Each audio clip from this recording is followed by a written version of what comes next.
back-to-back emotional games is where we start for the Lakers. Back-to-back wins. At that, obviously, the total team domination, 23-point win on Saturday. You carried over to tonight. The big storyline, an emotional one. Obviously, Luka Doncic taking on his former team, the Dallas Mavericks, for the first time since being traded. And I want to start there. Big game from the simple perspective of this. Luka doing what he does. It was his 81st triple-double on the season, 19, 15 boards, 12 assists. He started early in this one. A lot of energy from him.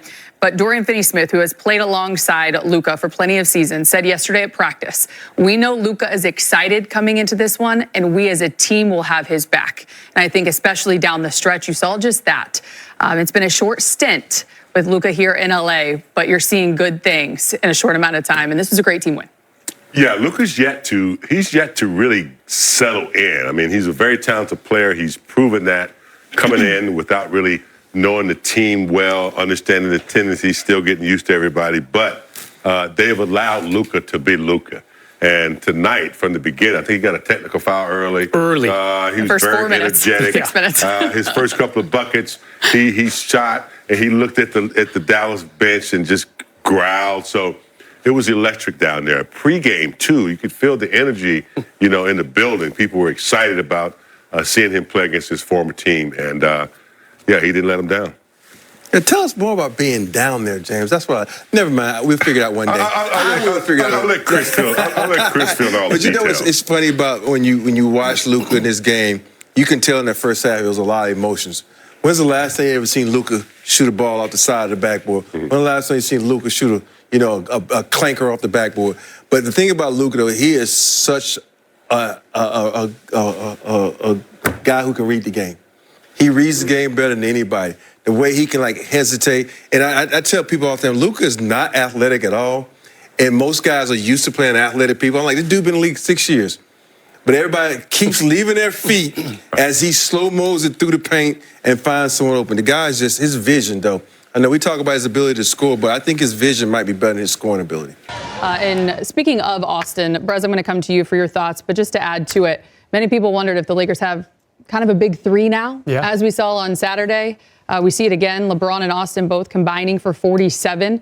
Austin had 25 and 3, got to the free throw line as he's done a lot lately. Braun adding 27 and 12 of his own alongside that 81st triple-double of Luka Doncic. Yeah, you got to like that graphic right there. Everything on the screen is jiving with you if you're a Laker fan. And it's funny. This game had the feel of like an early May game, like a second-round playoff type of sensation. And James, as you can attest, it seemed like a really fun game to be at. It was definitely a fun game to watch. The energy was there. I kind of wish AD had played just to add even more energy. Maybe then it would feel like a conference championship game. I will say, though, the Lakers have been maligned about the rebounding all season long. They're 27th in offensive rebounding. What happened in the last few minutes? Dorian Finney-Smith, offensive rebound, put back. LeBron, offensive rebound, put back. So maybe they're starting to score in ways that people didn't think they could without Anthony Davis. I'm impressed by what they did tonight. Speaking of the rebounds, a season-high 57. There you go. For the Lakers, and you saw a lot of timely ones down the stretch. What are your thoughts on just the big three of them being able to come together? I just think rebounding by committee is the way to go. And without AD now, they're going to have to do that. Dodo, Vanderbilt, Rui, I think is starting to be playing bully ball. He's an enforcer, physical. Even the guards have to get back in there. So I think, is the big three. And the rest of the supporting cast, they can do it by committee. That's what it's going to take. Because they don't really have that rim protector either, or someone who could get a lot of offensive rebounds. So I like the way they've been scrapping of late. That Denver game showed me that they can get it done, with a relatively small lineup, with wingspan and guys like Vanderbilt and Smith and guys like that, and Rui. They're very versatile like that, and it can be physical at the same time. I do want to go back to that Clipper game because it was the end of that 6-game road trip. It was obviously the first time after the trade had happened, and JJ had mentioned that he didn't think it would take long, particularly for LBJ and Luka, to find cohesion and be able to play well alongside one another. Rob, out there on the floor, but what have you seen that's allowed even Austin to be in the mix? I think if you watch, the guys aren't selfish. You watch Luka, I think, has learned from Kyrie that he doesn't have to bring it up all the time. So that has crossed over to the Lakers because he give it up to LeBron, he'll get up to Austin, and since he's doing that, even LeBron and Austin would do that. Because you notice that Austin was in the game with no Luka before he got here. There was a lot of Austin Reeves bringing the ball up. There's a lot of LBJ bringing it up. So I'm liking the fact that they're sharing the point guard spot. Because when you share, that makes everybody better. That makes a lot of people involved because each guy does something a little bit different than the other guy. Yeah, you know how many assists LeBron had going into the fourth quarter? 1. And it's exactly to your point, Rob. He's allowed to play off the ball a lot more, conserve some energy, James, by not having to be a primary ball handler. I think that's going to serve him well as we get further and further into the season. We keep talking about it. This murderous March schedule coming up, 17 games in 31 days. It's a good thing that LeBron, he doesn't have to get 10 assists, 12 assists, ton of rebounds, 31 points every night. It's a way of easing him into games if he wants to. He was definitely great in that fourth quarter tonight, Allie. Speaking of easing in, he finished with 27. He had 16 in the fourth. Again, we talk a lot about passing the baton. We just heard LeBron say the other night, for this team to go to where they want to go to, Luka has to have the ball in his hands.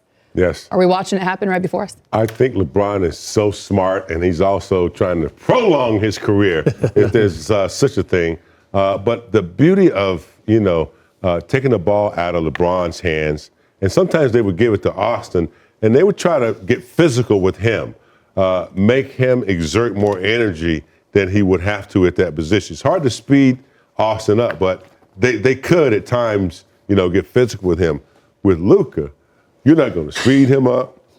He's going to take a big, deep breath, and it's good for the rest of the team to get settled because he's going to take his time. Everybody else will get in position, and then he's going to go at his own pace, which is usually like a snail. He gets that pump fake, and, it's so good at it that he gets you in the air or he gets you, off center. And next thing you know, he's just waltzing in for something easy or making a dynamic pass or something. So it's good that with Luka having the ball, you can just decompress. Can't speed him up. I'm a little upset at the three of you because you said, it's like right now, you guys are on the show all the time. This is the big three. But there's a big four. I'm like RH. There's a big four. We don't talk about RH. And I ain't talking about this RH. I'm talking about Rui. You just mentioned him to me. He be playing bully ball. Tonight he had 15 points. He was the best on the team at a plus 19. But yet y'all forget about RH. Why are you upset with us? Yeah, no one forgot. Take one to no one. Everybody giving Rui his credit. I just said the guy played bully ball. RH gets forgotten about. You want to play bad cop, don't you? Everyone wants to star in their role. Needs to star in their role. Thank you, Big Game. Hey, he's a plus 19. Give him his due. Hey, stat guy, talk about it more. What's not to like about Rui? He's been so good over the last month. He's the guy more than anyone else. Bad cop so bad. He's the guy more than anyone else, I think, who has really picked up that scoring slack without AD. He had a nice basket down low as well, not just a putback, but a nice little pass. I think LeBron set him up. So they're getting points in the paint without AD.